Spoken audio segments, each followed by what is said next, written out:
Mais le rôle de ce labo, c'est aussi de se questionner sur la place du numérique à l'école et les limites des dispositifs mis en place. Ça reste largement insuffisant.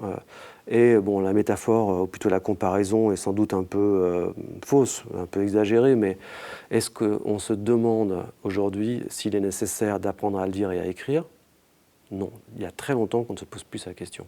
Aujourd'hui, on se pose encore la question de savoir s'il faut apprendre ou non le numérique à l'école, sachant pour autant la place prise par le numérique dans notre société et dans nos vies, c'est-à-dire quelles sont les techniques partout et que donc l'école porte une responsabilité majeure d'éducation numérique au risque de n'être pas équitable ni inclusive.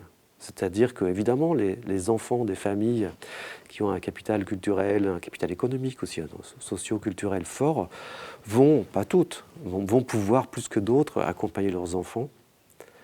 Mais celles, et on l'a vu pendant le confinement, qui n'ont pas ces compétences, qui n'ont pas cette expérience, qui n'ont pas ces possibilités, alors qu'ils souhaiteraient accompagner leurs enfants, ne le peuvent pas ou le font mal. Ce qui soulève d'ailleurs la question de l'accompagnement des parents pour qu'ils accompagnent leurs enfants.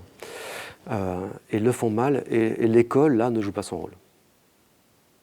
Et donc, voilà, c'est une responsabilité, c'est une invitation aussi à développer considérablement cette éducation numérique.